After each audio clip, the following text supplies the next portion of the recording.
എല്ലാവർക്കും നമസ്കാരം. വീണ്ടും ഒരു നവരാത്രി കൂടി വന്നെത്തിയിരിക്കുകയാണ്. മാതൃരൂപിണിയായ ജഗദീശ്വരിയെ ഇനിയുള്ള 9 ദിവസങ്ങളിൽ 9 ഭാവങ്ങളിൽ ആരാധിക്കുന്നു. ഈ ദേവീ രൂപങ്ങൾ നവദുർഗ എന്ന് അറിയപ്പെടുന്നു. പ്രഥമം ശൈലപുത്രീതി, ദ്വിതീയം ബ്രഹ്മചാരിണി, തൃതീയം ചന്ദ്രഘണ്ഡേതി, കുഷ്മാണ്ഡേതി, ചതുർത്ഥകം പഞ്ചമം സ്കന്ദമാതേതി, ഷഷ്ടം കാർത്യായനീതി ച, സപ്തമം കാളരാത്രീതി, മഹാഗൗരീതി ചാഷ്ടമം, നവമം സിദ്ധിദാ പ്രോക്ത, നവദുർഗാ പ്രകീർത്തിത, ഉക്ത്യാന്യേതാനി നാമാനി ബ്രഹ്മണൈവ മഹാത്മനാ.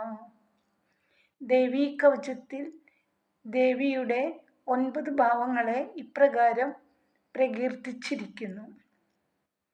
ഒന്നാമത്തേത് ശൈലപുത്രി. ശൈലപുത്രി ഹിമവാന്റെ മകളാണ്.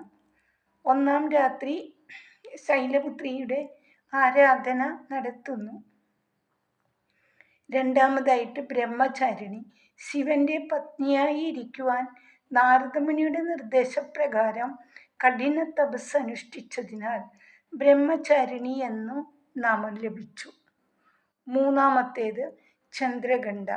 നെറ്റിയിൽ ഒരു മണിയുടെ ആകൃതിയിൽ ചന്ദ്രക്കല ഉള്ളതിനാൽ ദേവി ചന്ദ്രഘണ്ഡ എന്ന നാമത്തിൽ അറിയപ്പെടുന്നു. മൂന്നാം രാത്രി ചന്ദ്രഘണ്ഡയുടെ ആരാധനയ്ക്കായി നീക്കിവെക്കപ്പെട്ടിരിക്കുന്നു. നാലാമതായിട്ട് കുഷ്മാണ്ഡ. പ്രപഞ്ചം സൃഷ്ടിച്ച ശക്തിയാണ് കുഷ്മാണ്ഡ. നവരാത്രിയുടെ 4ാം ദിവസം കുഷ്മാണ്ഡ ദേവിയുടെ ആരാധന നടത്തിവരുന്നു. 5 സ്കന്ദമാത.